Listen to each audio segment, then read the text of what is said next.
All right, what's going on? Bayou Boo Boys, we back. We back, man. We back, man. We got a special guest this time, man. DJ, my boy DJ. He been overseas the last 6 months. He's supposed to be on the podcast, but he been playing professional football overseas. And, you know, it's good to have you on, big dog. What's poppin'? Appreciate you, bro. Yeah, man. We're gonna get straight into it, and we're coming straight at you, DJ. You already know what it is, all right? NFL right now, you know, got a lot of QBs out there that's proving themselves. You got a lot of QBs getting paid a lot of money. I know some people in this podcast don't agree with, you know, certain people getting, you know, a lot of money. I'm not gonna say who, but at the end of the day, the question is, who's the most overrated quarterback in the NFL right now? Right now, I'm not gonna lie to you. I'm gonna have to go with Patrick Mahomes, bro. I know that sounds, bro. Listen. I know that sounds crazy, dog, but like you have to understand, like he's not the same Patrick Mahomes that we saw 3 seasons ago. Hell, even when they played against us in the Super Bowl back in 2023, bro, he had the least EPA, the least YPA. He had the most short passes attempted, and the least short passes completed. So I mean, I don't know, bro. He turned into a game manager. That's all. Okay, Blueberry, go. My most overrated QB. Well, it starts with a 1 and a 0, and his last name starts with a Her, ends with a Bert. Justin Herbert, number 10 of the Chargers. That's crazy. Now that's wild. Jalen, that's crazy. He just said Mahomes is overrated. I'm gonna tell you this. Mahomes is overrated, dude. Come on. I wanted to be in the NFL, right? But I couldn't. Look at me. But I have the same amount of playoff wins as Justin Herbert, and he's been in the league for how many years? This guy lost to Trevor Lawrence, who has a dancing TikToker on his team right now, Travis Hunter.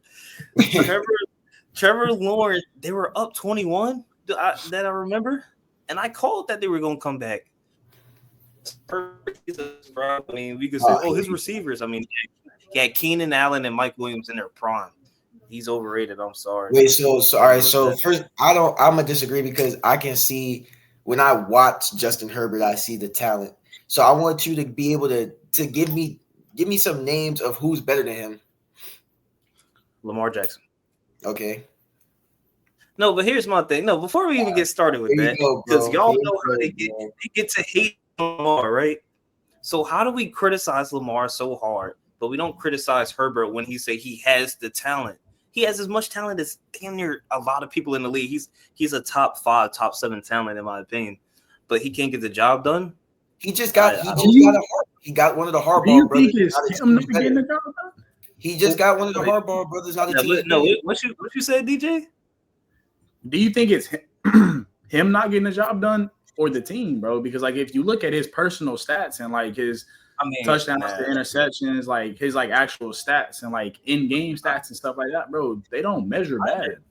I understand, but like he took a step down because they had more of a running game. Same with Josh Allen, but Josh Allen one of his best years. I don't think it was this season, but the season before last, he had one of his best years. No, but niggas are missing the point, bro. Y'all gotta understand. This man, Justin Herbert, was making niggas look good. Let's go through his 2 best receivers. Niggas gonna sit there and be like, bro, Keenan Allen. He had Keenan Allen. He had Mike Williams. Jalen, tell me what the fuck Mike Williams has done since he left the Chargers. To be fair, though, he didn't really play. Tell me what the fuck Keenan Allen has done since he left the Chargers. He had a good year with the Bears. He didn't have a Keenan Allen this year, though. Like, yeah, he got the yapping. Bro, Justin Herbert was making these niggas look good. This man, Keenan Allen, Mike Williams, been cycling through teams since he left the Chargers, bro. Don't nobody fucking because he's been hurt. Because he's been hurt and he's 20. He's not good. He's not. Bro. All right, Mike. So go with your overrated QB.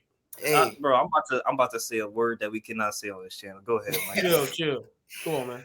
I'm gonna tell you, everybody is saying the name Brock Purdy wrong. I'm gonna tell you that right now. Everybody's saying the name Brock. We disagree a lot. This nigga opened the pod in the first a minute 30 seconds. He gave me a crazy ass Patrick Mahomes take that I didn't even feel like arguing. This man, Jalen. I mean, Jaden, I guess you could talk about Justin Herbert. He not getting the job done, I guess. But niggas refuse to believe that Brock Purdy is bad, bro. That nigga's not great. Okay. Tell me exactly how is he bad? If you go look at his stats and hear me out, okay? He had the worst receiving core this season in terms of yak, in terms of separation, but he finished number 2 in terms of anticipatory throws, only behind Lamar Jackson. All right. And he finished with one of the highest completion percentages with one of the least receiving groups in the league. Like bad. All we had was so I'm glad you're bringing up the advanced stats. First of all, let's get into it. Brock Purdy is probably the best game manager there is in the NFL. I'm not going to sit here and say that he's a bad quarterback. He's not. He's overrated. That's what he is. So what DJ's saying, he had the he had the most anticipated throws or whatever. All of his metrics. All that advanced stats bullshit, right? We don't do that around here. We don't do that around here. I'm sorry. All those advanced stat bullshit. This is what I'm saying. Brock Purdy, he has good IQ. He don't have no receivers this season, so he's not throwing no dumbass passes to these niggas that's not gonna catch it. That's why his completion percentage. He had the most deep passes and the most passes over 25. But we've seen the success from the 49ers when the team isn't built. We saw they went to the Super Bowl when they had a top 10 guy in every roster position. But last season, when niggas are hurt, when niggas aren't playing well, when Deebo Samuel just developed a fucking burger belly, now we seen that they're not successful. Okay, but are we putting this on Brock? Not the key to the success of their team, and that's why I think that he's overrated. They're paying him the money to be the franchise quarterback, and that franchise doesn't need a franchise quarterback. They need just somebody to get in there and throw the rock. Wait, whoa. We don't need a franchise quarterback, but the quarterback situation back in 2020 was the reason why we lost the game in the first place. That's it. So we definitely need a franchise quarterback. Well, niggas, you know what I'm gonna say. That's not. You know what I'm finna say. That's going to upset you, DJ. You know what I'm gonna say. That's going to upset you. What? This nigga Brock Purdy hasn't done anything more spectacular than Jimmy Garoppolo has done for the. Okay, for the hold on. He hasn't done anything more spectacular, but he broke Steve Young's record. He broke Joe Montana's record. All of the franchise record. He holds the 49ers franchise passing record in a single season. He holds the highest completion for any quarterback that's played for the 49ers in a single season. And this last season was technically his second actual season, because the first season he came in week 13 and then he got hurt. But you have to hear me, Mike. Since Brock Purdy has taken helm of the quarterback position, bro, the 49ers offense went from Jimmy G from averaging 21 points per game, Brock Purdy, 35 points per game. When your defense, because I will be honest, our defense was lacking. Our star players were doing their thing. Fred was doing his thing for, like the majority of the season. But we had a 27th ranked defense in the entire NFL. Like, if your defense is performing that bad, you can fucking have Lamar Jackson back there, and he's gonna have the same outcome. And that's what I think that you niggas need to understand. That's why the Niners are so successful. They were so successful those few seasons because every position. First of all, their defense was dominant. They had arguably the best defense in the NFL, and on offense, they had a Pro Bowler in every position. So when you got Trent Williams, then you got Debo and Brandon Ayuk, you got George Kittle, and in the backfield, you got Christian McCaffrey, and even the nigga who came before Christian McCaffrey. I can't remember him right now, but nigga, they were solid at everything. Last season, I'm looking at his stats. He was top 10 in passing yards. I'll give him that. He had 20 touchdowns and 12 interceptions. With Jawan Jennings as his best receiver. Jawan Jennings. What I'm saying is his touchdown to interception ratio is already down because he just doesn't have the receivers to throw to. That's why I think that him being a franchise quarterback for the Niners, I just don't think is that important. And I think that their team success isn't based on Brock Purdy. I think it's based on their availability of their starters. All right, I'm gonna hop in right here. I'm gonna do my most overrated QB. I'm gonna go Trevor Lawrence. I look at what he's done. I look at the prospect he was coming out of college. I looked at him as pretty much the next great quarterback to really be elite. And I'm talking Josh Allen elite. I'm talking the higher top 5 guys elite. And I just haven't seen that from him. In that game where they came back and beat Justin Herbert, like Blueberry was saying, like J Love was saying, he threw 4 interceptions in the first half. Those are one of those games where the team just kind of helped him overcome that deficit in that game. But really, he should have lost that game. And really, since then, I think that was the highlight of his career so far. I know what he's capable of. I just feel like right now, and the money that he got paid, I look at him as just right now, just an overrated QB. Do I feel like he can change that? Of course, but right now, I don't see him. I don't see him as even a top 15 QB right now. I can't contest to that, but I can't say that he's overrated and or underrated just because he hasn't really done anything. You know what I mean? Like, yes, but he hasn't done anything special to garner the attention of saying overrated. Like, I think he's just right now playing mid. Yeah, where he's rated right now is just average kind of. But I mean, you can't really call him overrated right now, but you could call him a bust. That's for sure. Yeah. They were talking about him like he was gonna be the one. I can't call him a bust. I can't even just say a bust. He's just having. I see what you're saying, Jay, because he was like the most highly touted prospect for a quarterback, ever or whatever. Yeah. And then he's just not performing to what we saw him do at like Clemson, per se, but people still have those those notions in their head, like, oh, it's Trevor Lawrence, like he should be this big all-star, but he's not. So I can see what you're saying, but I would just say that he's just playing mid at best. He's not overrated or underrated. I'll double back on it. I look at a guy like him, and I look at what they did for him as well. Like, I mean, I don't know if y'all agree that Christian Kirk didn't plan out, or he did. They just gave up on him too quick. But either way, I feel like they've constructed him well. And even right now, like having a guy like Travis Hunter on your team, having ETN in the backfield, and you look at his receiving core right now. I don't look at it as a terrible receiving core. You got Brian Thomas. You got Brian Thomas. So I feel like next year is no excuses. Like that team should be. I know the AFC is a bloodbath, but that team should at least win about 9 to 10 games next year and have a chance to at least be in the wild card. That's all. For sure. I agree with that. I think if you give Trevor like the next 2 years, like with the receiving core that he is accumulating, I'm sorry about the dog. I think then you can garner like that attention of like overrated, like what I mean? Yeah. Yeah. No, I feel you. Or I can't really say bust still, but yeah. Overrated. But we're gonna move this over, man. We're gonna move this over to UFC, and I'm gonna start this off with Michael because him and I have kind of going back and forth on this in the group chat over the last couple of weeks.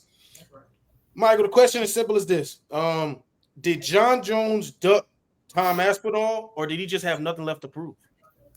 He's ducking the fuck out of Tom Aspinall. Oh my goodness, Jon, so boom. If Jon would have just retired, I'd have been like he got nothing else to prove.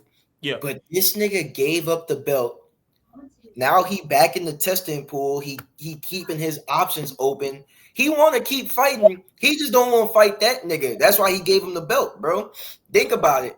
Why, if you want to keep fighting, why the fuck would you retire and rejoin the testing pool? And if you're the champion, he knows that the next fight he has, he's gonna have to give Aspinall the title shot. He's not trying to lose that title, so instead of losing the title, he just gives it up. And then let's say he does go fight him. He comes back. He gets a title shot. From a defense from Aspinall. If he loses, it's like nobody cares because nigga, you're old as fuck anyway. So he could just use the nigga. I'm old. I'm retired. Like, but yeah, listen, I don't think we can't. I don't think that he's beating Aspinall whatsoever if they fight. I think that he knows that, and I think that that's why he gave up the belt. I also think Dana pressured him to give up that belt because you're doing zero. Like You're not. He's fought twice since in the last 5 years. He keeps on. He's sitting on his high horse talking about he got none left to prove. The division hasn't moved in 11 years. So now we need to see some progress. I think Dana told that nigga get a belt up. That's what I think. I'm a. Oh, go. I don't know. I mean, you got it, Blue. I just want to quickly. I mean, I don't know too much, but I know. But I'm gonna agree and disagree with you, Mike, because I mean, here's the thing. When we go back to the question, we say, does he have anything left to prove? I mean, people see him as one of the best UFC fighters of all time. Like, there's, I mean, you could debate it, but it's like when we go back to it, is he running? I mean, yeah, he's old as shit. I wouldn't really want to risk my legacy, and I'm old and I lose. I think in his prime he was Aspinall. That's me. But as he's regressing, getting older, there's really no point. He has everything to lose. Like, he has nothing to gain from. I mean, he has, if he beats Aspinall, yeah, but he has everything to lose from that, honestly. I don't think he has anything to lose. That's the problem.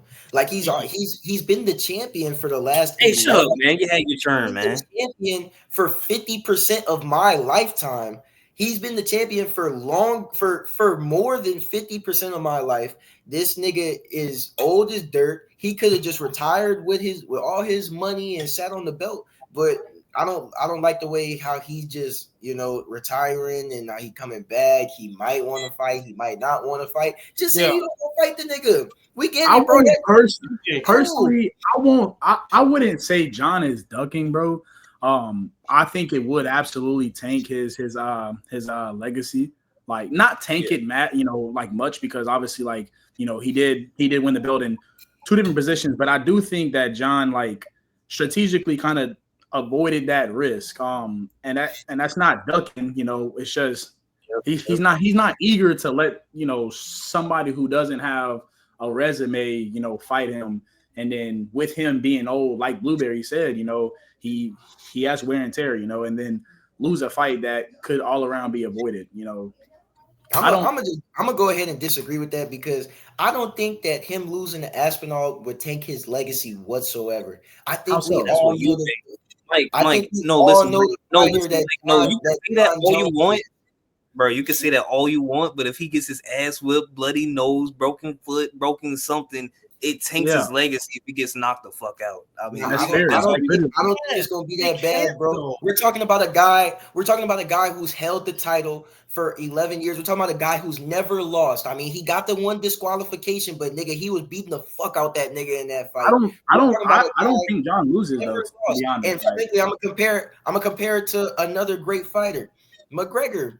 Nigga, this nigga McGregor was on the top of the world. He simultaneously held 2 belts in 2 different divisions, and Khabib whooped his ass.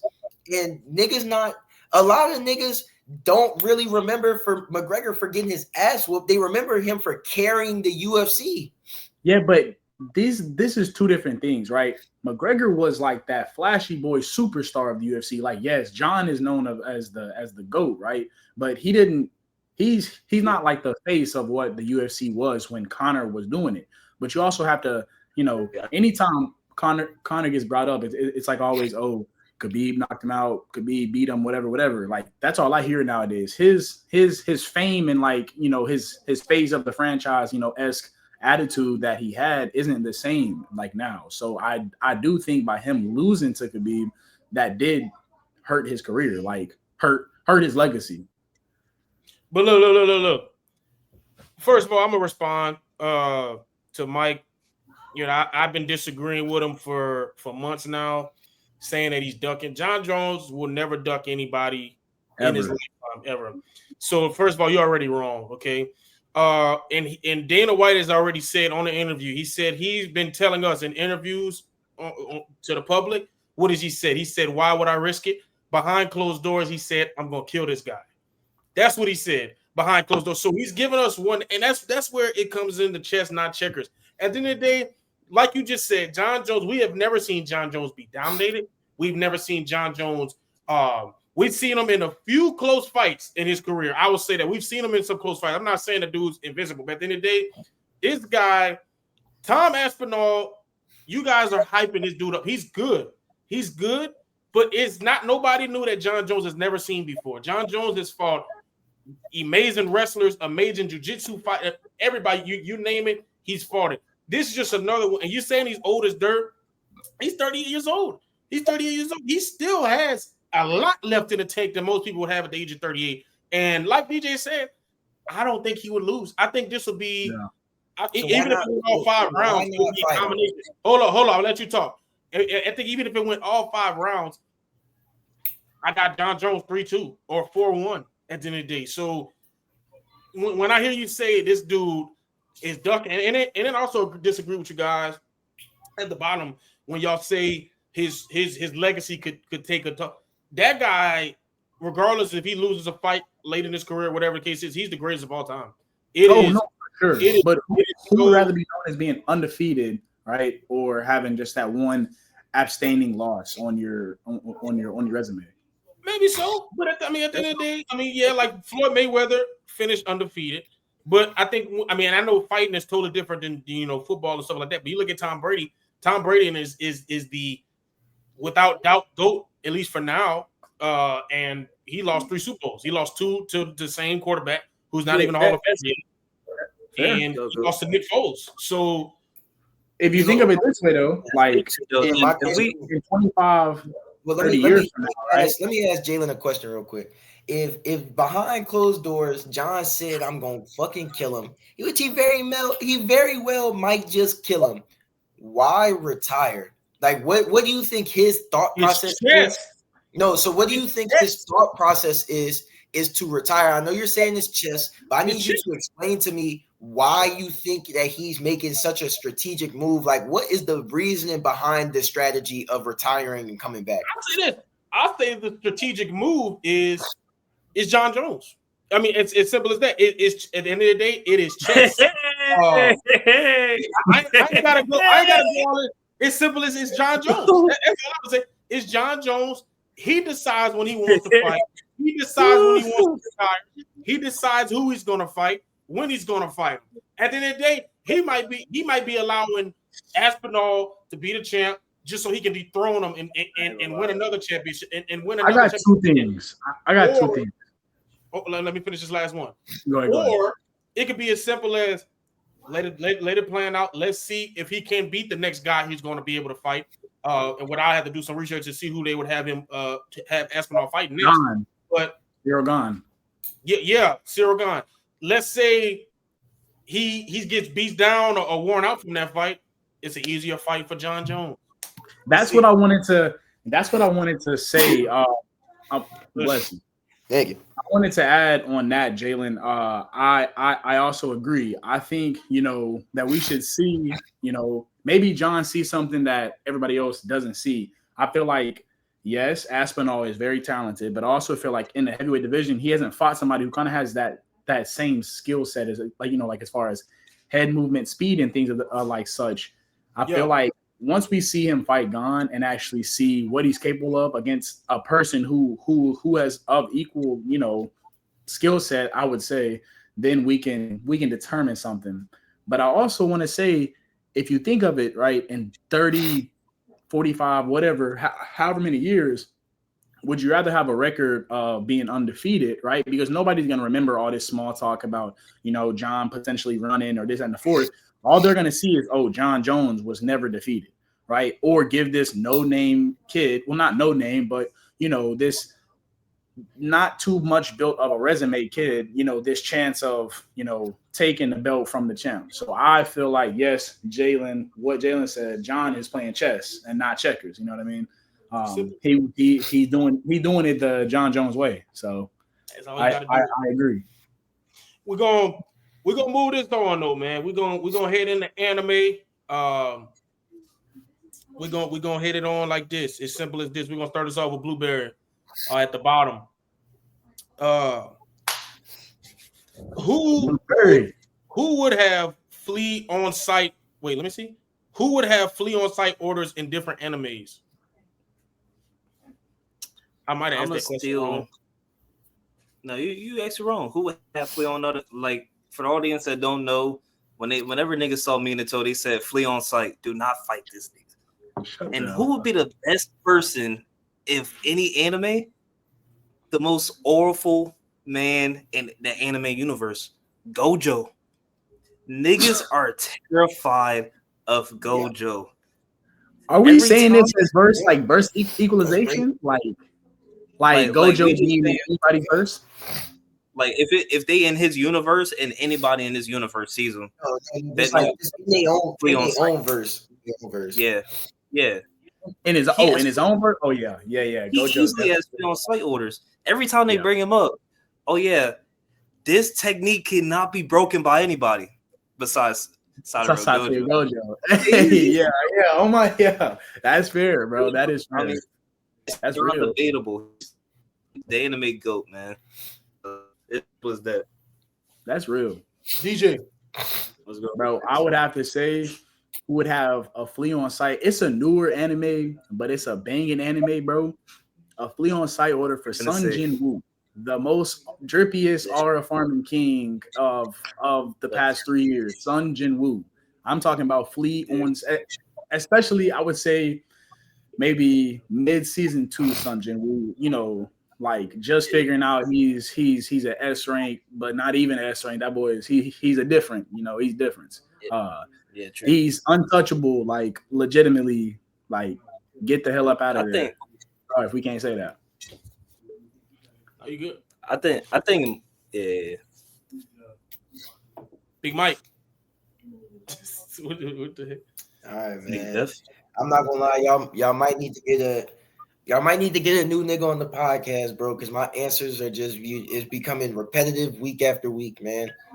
Y'all already know my answer. These niggas need to stop fighting One Punch Man, bro. No, they need to go ahead and stop fighting them, bro. Because I don't know why their anime still exists.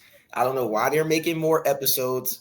I'm not sure why they're coming out with new seasons. We know this nigga can't lose. We know whoever he gonna fight, he gonna beat him easily. So I think these niggas need to just be like, all right, bro, just when you see him, keep walking, bro. Stop fighting this nigga, bro. I did hear you say too easy. I did hear you say on one podcast that you believe like nobody in any anime can beat Saitama. I'm gonna be real. In the animes that I guess, there's definitely people who would completely erase Saitama from existence, bro. But I will agree with you. He does need a flea on sight because for his verse, he is God above gods for his verse. I ain't gonna lie. Jalen, how about you? Jay? I don't think you can name too many niggas that's just gonna beat Saitama even in other universes, bro. Because one of his main superpowers isn't even his physical abilities, bro. They created the character to not lose. Like fuck anything else, bro. His character is made to not lose. So that's fair. Somebody animates him fighting some superpower. His character is made to not lose in a different anime within his verse. I want to contradict this a little bit. At least, like, so they don't know for One Punch Man and Jinwoo, they both don't know their powers.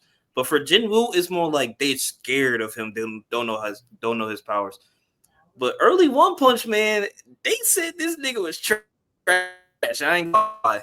So it's like they don't know his powers. They low-key think One Punch Man is weak in his universe because he don't speak up. So he really wouldn't have flea on sight. Fair, true. That is true.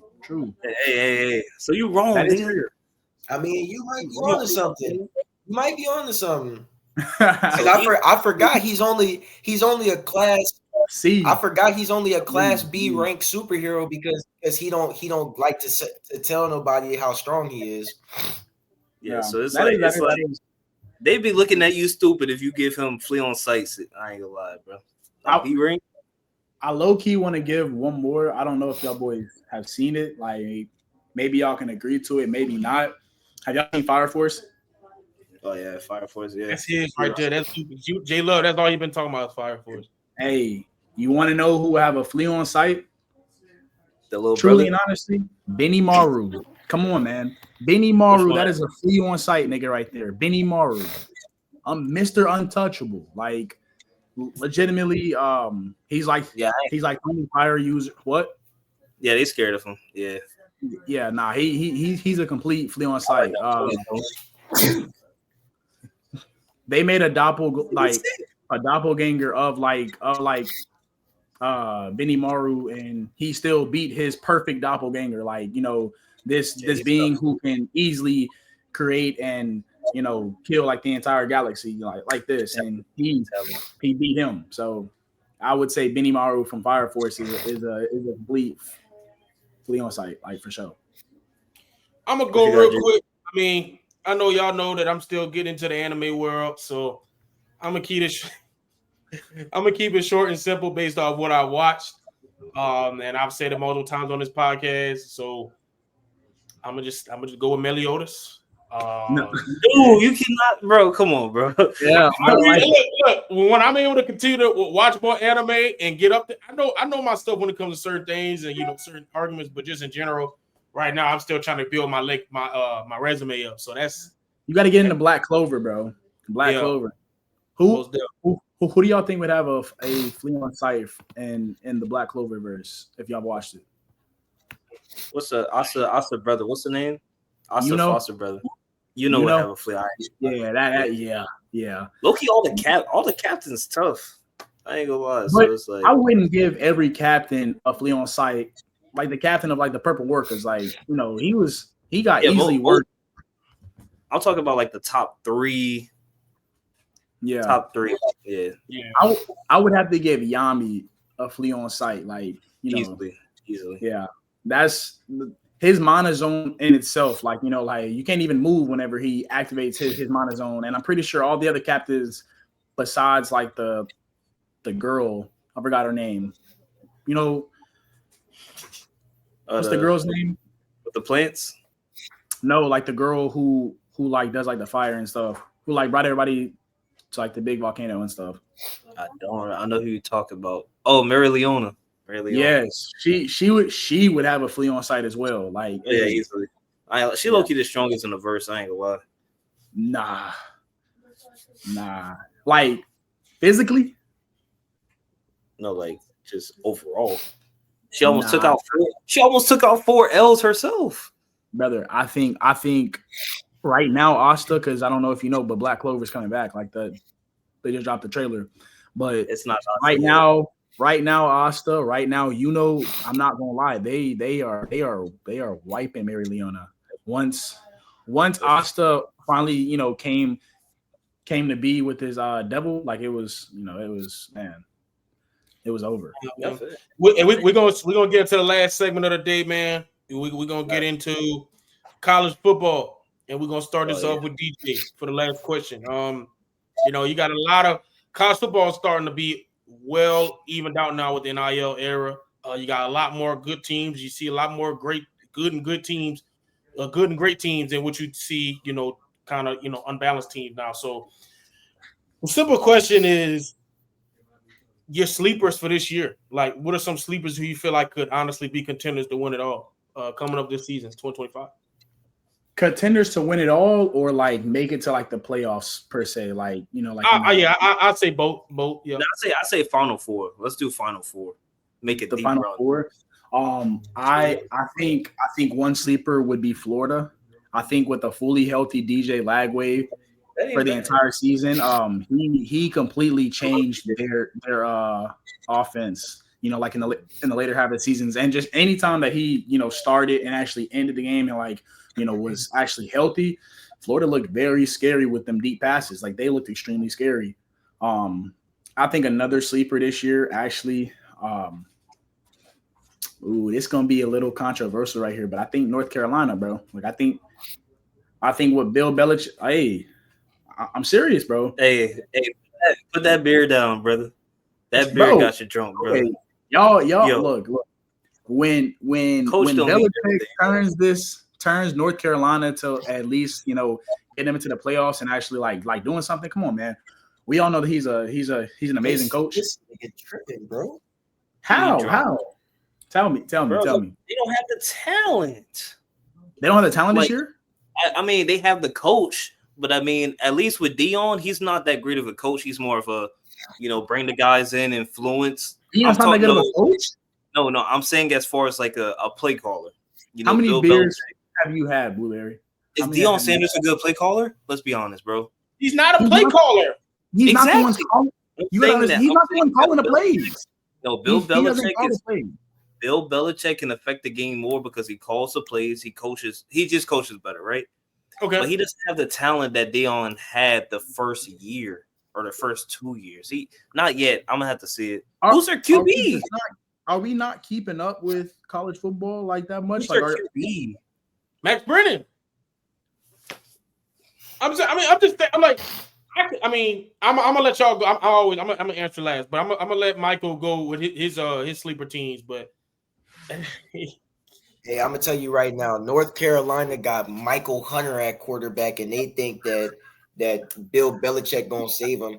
What I'm gonna tell you is that the sleeper teams niggas need to look out for is Clemson and Penn State. That's my 2 sleeper teams. I could say LSU, but I think neither one of them are sleepers. I could say LSU, but I think as long as Brian Kelly is employed, they're never going to be good. So I'm going to go Clemson and Penn State. That's my sleeper team. But neither one of them are sleepers, though. There are no dark horses. Penn State made it to the Final Four. No, I think first of all, Clemson football has been very lackluster and very just very mid for the last 5-ish years ever since Trevor Lawrence left. You fool! I think Penn State we are all aware that I'm not listening. We are all aware that Penn State, they're favorites. They're favorites. LSU is your sleeper. They're not favorites. I think the worst year that Clemson has had. LSU is not my sleeper at all. Because LSU's not a sleeper either. LSU is a powerhouse school as well. Like I don't know what being a powerhouse do not make you a favorite. Maybe being a powerhouse doesn't give you a chance. Okay, it's not. LSU just lost 4 games last year. They are no favorites. So you mean to tell me that if you go on Instagram, that you don't see how Alabama got beat by Vanderbilt last year, got beat by Michigan, right? But if you go on Instagram, all you see is them being favorites this year to win in them. Ohio State, after losing all these players, is because they're powerhouse programs. LSU is always going to be a favorite somewhere. We're talking about teams that we would not have said like 10 years from now, 5 to 10 years from now, bro. We talk about an LSU team that just had Joe Burrow. Come on. They just had What I'm saying is that especially the way that they just restructured the 12 teams, I don't think that there's any quote unquote sleeper teams. If you're not good, you're not getting in. So my thing is, I think that I'm going to give you the teams of who we don't think is going to go win the championship, but I think has a fair chance to do so. Regardless of if they're a powerhouse or not, you have to be good to get into the 12 teams. There's no such thing as sleepers in college football. You can't be a sleeper and be ranked in the top 4. There's no such thing as sleepers in college football. It's not a thing. In NCAA college football, there's no such thing as sleepers. What? What? Yo, what? No, bro. Like, come on, man. Yeah, he don't. I'm gonna need one of these for this. Hold on, bro. Now he been drinking 100% alcohol. Who was a sleeper last playoff, right? Who was a sleeper last playoff? I'm gonna say no. Let me say. Not you want to know why they're not a sleeper? DJ, you want to know why they're not a sleeper? Because a group of 5 team is required to get in. That's why they're not a sleeper. But you can't have do you expect to win a championship? I can say this. They're required to get in. They're not going to win the championship. We know damn well they're not going to win the championship. So they're not a sleeper. They're required to get in. If you want me to give you my opinion on who the fuck will get in, I understand. But they're not a sleeper. You can talk all day. That don't mean you're right. At the end of the day, you can say that Ohio State going into the playoffs last year was a sleeper, genuinely because They had lost to Michigan. They in a lot of other different formats, they wouldn't even made the playoff. You could say they were a sleeper. You could say multiple teams that you could say Notre Dame was a sleeper. You could tell J Love right there, Notre Dame was a freaking sleeper. So I'm confused. Like I don't. When you talk about the season, I'm gonna let J Love go, and then I'm gonna finish my thought. But Mike, all right, it's your turn, J Love. Mike, this is a sleeper. Raise your hand if you thought Boise State was going last year.